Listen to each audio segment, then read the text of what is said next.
Pagpalain dumarating sa ngalan ng poon natin, paghahari kanyang angkin.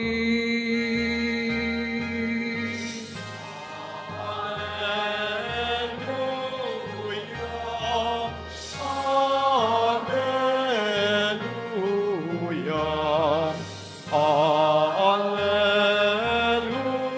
Alleluia, Alleluia.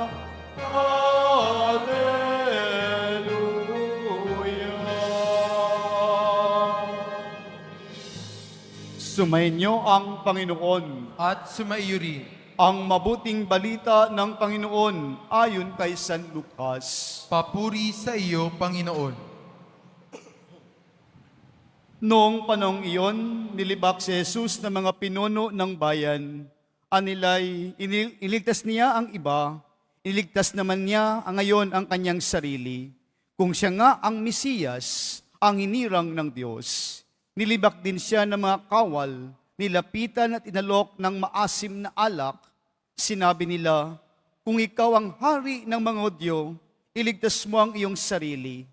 At nakasulat sa ulunan niya sa wekang Griego, Latin at Hebreo, ito ang hari ng mga Hudyo. Tinuya siya ng isa sa mga salaring nakabitin at ang sabi, hindi ba ikaw ang Mesiyas? Iligtas mo ang iyong sarili, pati na kami. Ngunit pinagsabihan siya ng kanyang kasama, hindi ka ba natatakot sa Diyos? Ikaw may pinarurusang tulad niya.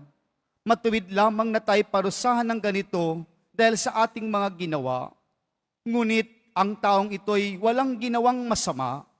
At sinabi niya, Jesus, alalahanin mo ako kapag naghahari ka na. Sumagot si Jesus, sinasabi ko sa iyo, ngayon di, isasama kita sa paraiso. Mga kapatid, ang mabuting balita ng Panginoon. Pinupuri ka namin, Panginoong Hesukristo. Magsipo muna ang lahat. Isang magandang tanghali po sa ating lahat. Ati pong papurihan ng ating pong Jesus Nazareno. Ngayon po ay araw ng linggo, araw ng Panginoon. Nagkakatipon po tayo bilang isang pamilya ng Diyos, dala ang ating papurit pa salamat at ang ating mga panalangin upang tayo magbigyan ng patuloy na biyaya, upang tayo magpatuloy sa ating buhay paglalakbay. Nakaloob ng Diyos sa araw-araw nating buhay na ito, naway magkaroon ng tunay na kahalagahan sa pagyakap natin sa ating pananampalataya, dala ang tunay na pag-asa at buhay na pag-ibig ng Diyos na gumagalaw sa ating lahat. Mga minamahal na kapatid, ngayong linggo ay dakilang kapistahan ng Kristong Hari ng Sanlibutan. Mga minamahal na kapatid, hudyat na pagtatapos ng taon sa ating kalendaryong pangliturhiya na kung saan ipinapaalala sa atin ngayon si Kristo ang Hari sa simula hanggang sa dulo ng ating buhay. May hari tayo sa ating buhay. Kaya mga minamahal na kapatid, sa pagdiriwang natin ngayon, sa pagtitipon natin ngayon, magandang balikan natin ang tunay na kahulugan ng paghahari ni Jesus sa ating buhay.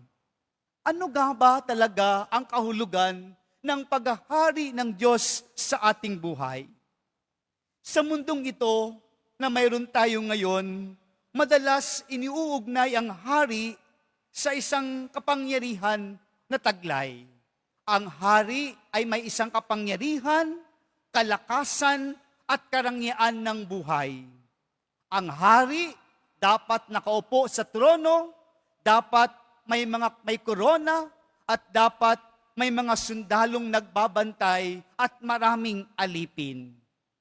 At makapangyarihan mag-utos ng kanyang mga kawan.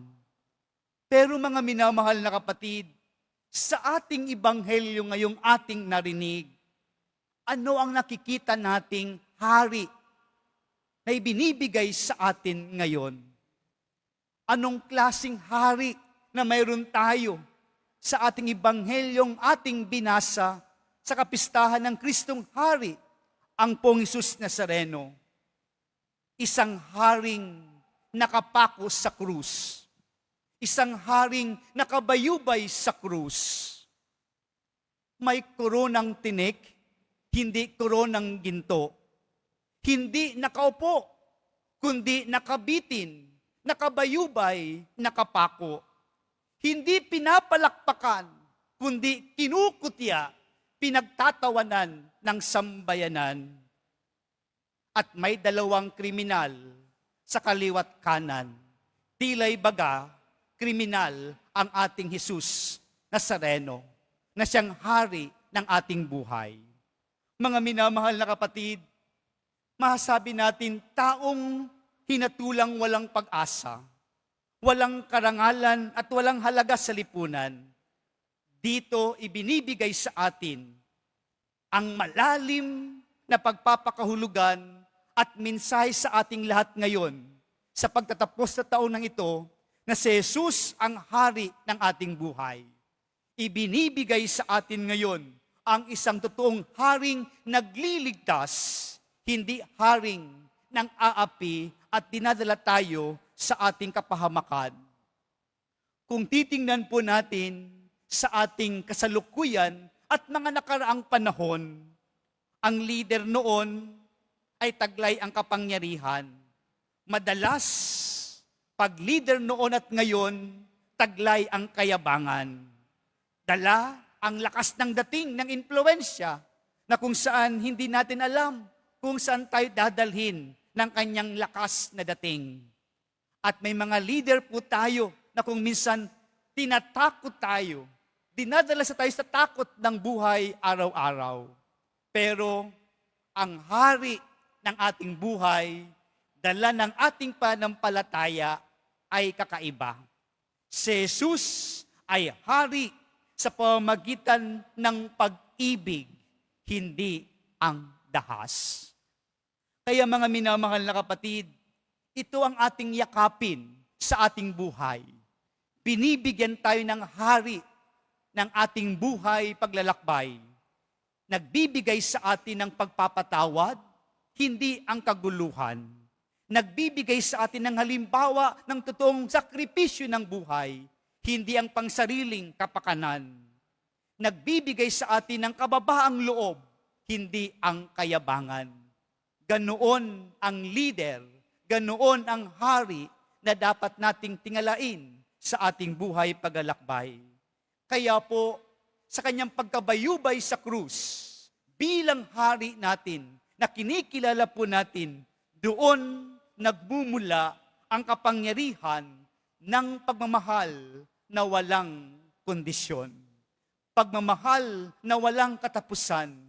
Pagmamahal na nagbibigay buhay sa ating lahat.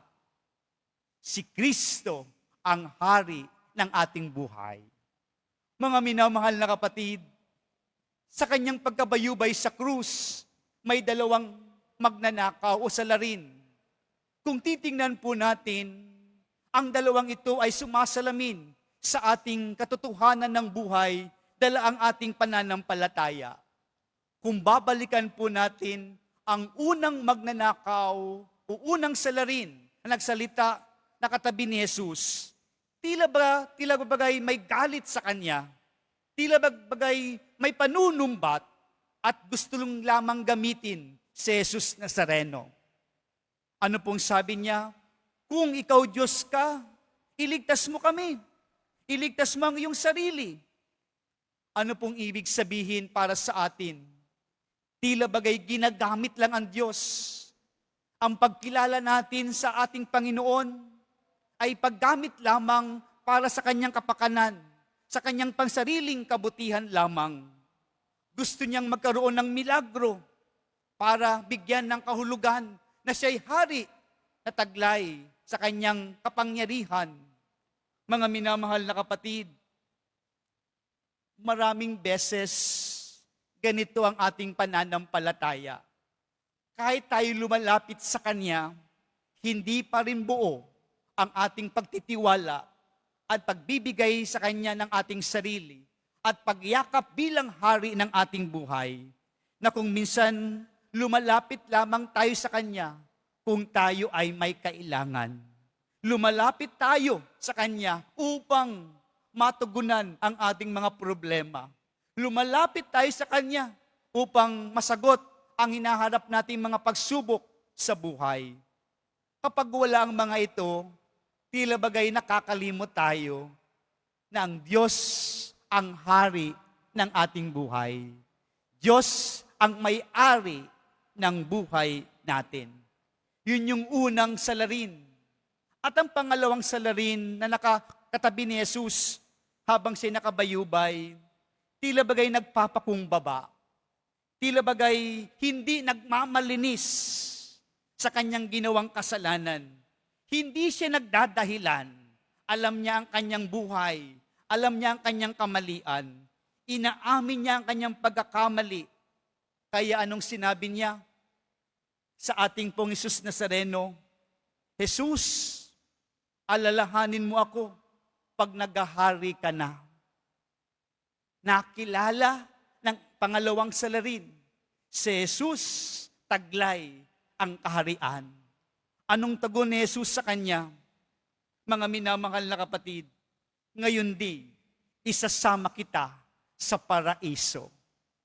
Mga minamahal na kapatid, sa binitawan ni Jesus, ngayon di, isasama kita sa paraiso, nagsasabi sa ating, totoo ang kaharian ng Diyos. Totoo na isasama tayo ng Panginoong Hesus Nazareno sa kanyang kaharian. Ano po ito para sa atin ngayon habang naglalakbay sa mundong ibabaw na ito? Buhay ang pag-asang ibinibigay sa atin ng Diyos. Buhay ang pag-asang pinanghahawakan natin sa kabila ng ating pananampalataya araw-araw sa buhay na taglay na ito. Ngayon di, isasama kita sa paraiso. Mga minamahal na kapatid, ito ang mithiin natin araw-araw. Lahat tayo naway maisama ng ating Panginoon sa kanyang paraiso. Tunay ang kanyang kaharian na ibinibigay sa atin. Kaya mga minamahal na kapatid, sino ang hari ng ating buhay? Sino ang nagahari sa ating buhay sa ngayon? Marami pong nagkukunwaring hari sa ating buhay ngayon. Ngunit walang katiyakan kung saan ito patungo o hantungan ng kanilang paghahari na ibinibigay sa atin. Kaya po lahat tayo pinamamatyag ng ating panampalataya. Sinong hari ang dapat kong sundin? Sinong hari ang mamutawi sa aking desisyon araw-araw? Mga minamahal na kapatid, ang haring ibinibigay sa atin, tunay ang pangako, tunay ang kanyang sinasabi, tunay ang kanyang binibitawan na ating pangahawakan na kailanmay hindi ito mawawala sa ating lahat. Kaya po ngayon, sa pagtatapos na taong ito, tunay na ibinibigay sa atin ngayon ng ating pong Jesus Nazareno bilang hari ng ating buhay, totoo at buhay ang pag-asa nating lahat. Ngayon di, isasama kita sa paraiso. Hindi po tayo iniiwan ng Diyos na ulila. Hindi tayo pinapabayaan. Hindi tayo pinapahamak ng Diyos. Ibinibigay sa atin ngayon ang totoong pag-asa na dapat nating panghawakan. Tunay tayong magsabi tulad ng pangalawang salarin, Jesus, pag nagahari ka na, isama mo kami sa iyong kaharian. Mga minamahal na kapatid, lahat tayo ay tagapagmana ng kanyang kaharian. Tandaan po natin, lahat tayo tagapagmana ng kanyang kaharian sa langit. Kaya ngayon pa lang, bigyan po natin ng puwang ang paghahari ng Diyos sa atin, sa ating buhay. At kung gano'n ang ating tataglayin sa ating paglalakbay, Tunay na ikaw ay tagapagmana ng kanyang kaharian. Ngayon pa lang, tagapagmana na tayo ng kanyang kaharian. Lahat tayo tagapagmana ng kanyang kaharian sa langit. Kaya ito'y bitbit, dala-dala, at dapat wag mawala sa ating puso. Ang tunay na hari ng ating buhay, totoong ibinibigay sa atin sa ngayon. Sa araw-araw nating buhay, dinadala tayo sa kanyang paraiso. Hindi dapat tayo mawala, hindi tayo dapat maligaw, at dapat tayo'y mapas sa kanya. Kaya po sa pagpapatuloy ng ating pagninilay ngayon, sa linggong ito, sa dakilang kapistahan ng Kristong Hari ng ating buhay, ng lahat ng bagay, may Diyos ng Hari ng buhay nating lahat. Kaya po, sa makailang ulit na sinasabi ko ngayon sa ating pagninilay, ngayon isasama kita sa paraiso. Amen.